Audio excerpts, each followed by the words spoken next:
सूक्ष्म लघु मध्यम उद्योग में इसकी परिभाषा में कम दहलीज होने के कारण ये लगातार संकट रहता था कि अगर हम इससे बाहर जाएंगे तो हमें जो हमारे बेनिफिट्स मिलते हैं, लाभ मिलते हैं, उससे हाथ धोना पड़ेगा।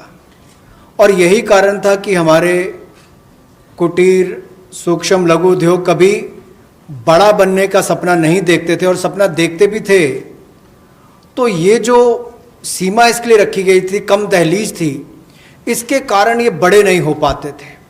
और कहीं ना कहीं जो आज कंपटीशन है उसमें फिर ये बहुत पीछे रह जाते थे। वर्षों लंबित मांग है, वर्षों से मैं सुनता आ रहा हूँ, चौथी बार एमपी बन गया, कब से शुरू हो रही, आज तक वही मांग है। मैं धन्यवादी हूँ प्रधानमंत्री मोदी जी ने इस पर ये कदम उठाने के लिए कहा है।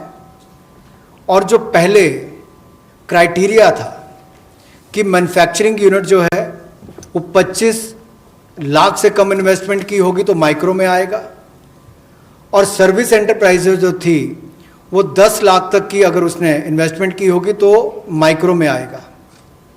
अब इसमें एक बदलाव किया गया है कि निवेश की लिमिट को तो बढ़ाया गया है, साथ में कारोबार को भी जोड़ा गया कि आपने व्यवसाय या कारोबार कितना उस वर्ष में किया है। तो इसको इन्वेस्टमेंट को बढ़ाकर माइक्रो के लिए 25 लाख से बढ़ाकर 1 करोड़ तक की जो इन्वेस्टमेंट करेगा वो माइक्रो यूनिट कहलाएगा।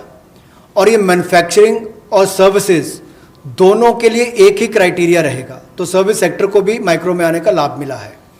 तो 1 करोड़ से कम निवेश करने वाले को माइक्रो इंडस्ट्री में जो 5 करोड़ तक का व्यापार कारोबार करेगा उसको माइक्रो कहा जाएगा। स्मॉल वाले के लिए 10 करोड़ तक का निवेश और 50 करोड़ तक का कारोबार करने का प्रावधान, और मीडियम जो है उसमें 20 करोड़ तक का निवेश और 100 करोड़ तक की टर्नओवर।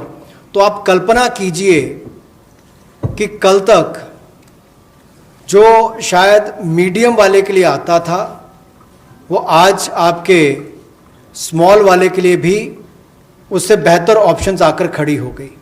तो इससे हमारे कुटीर सूक्ष्म लघु मध्यम उद्योग को बहुत बल मिलने वाला है। एक और बैंकों का हाथ पकड़ना, पैसा देना, दूसरी तरफ से डेफिनेशन चेंज करके उनके आकार और क्षमता को बढ़ाने का अवसर देना, ये अपने आप में क्रांतिकारी कदम इस दिशा में लिया गया है। I move to the fifth step in the MSMEs. I said total 6 measures are getting announced today. Of the 6, the fifth one is that for government procurement, tenders up to 200 crores will no longer be on global tender route, meaning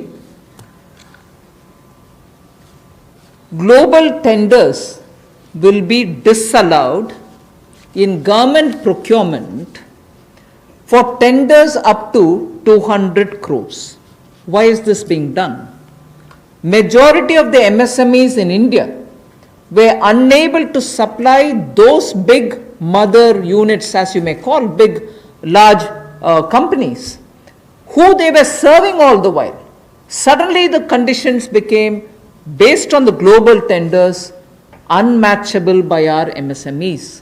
So they were disqualified from supplying to companies for whom they actually grew as ancillary units.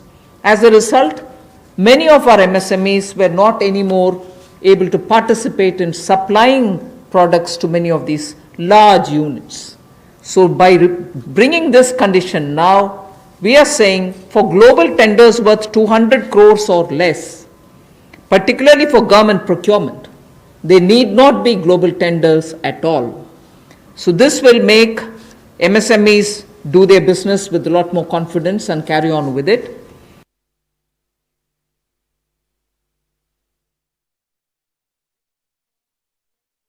Will also then be able to serve Make in India, because small units can now be participant in government purchases.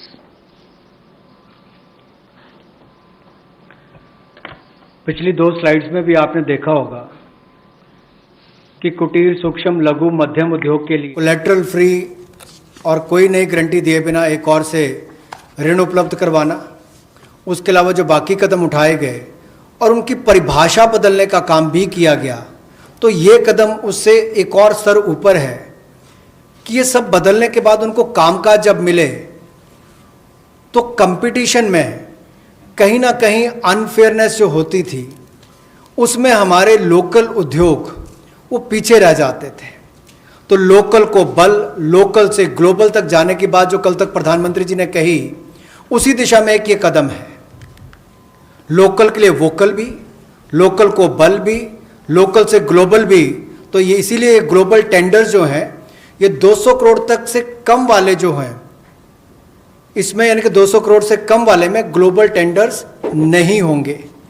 इसमें हमारे सूक्ष्म लघु मध्यम उद्योग को लाभ मिलेगा और कहीं ना कहीं आत्मनिर्भर भारत की जो हम बात करते हैं उस दिशा में कदम ये भी उठाया गया है। The sixth step towards MSMEs is post-COVID trade fairs, exhibitions are going to be very difficult. So we shall ensure that e-market linkage is provided across the board for all these MSMEs so that they're able to find their market easily in the absence of being able to participate in trade fairs which cannot be held in this environment. Also, very importantly, Government of India and also CPSEs, where there are receivables by MSMEs, we now announce that within the next 45 days, all their receivables will be cleared. The CPSEs and Government of India will honor every MSME receivable within the next 45 days. इसी तरह से एक बार फिर कुटीर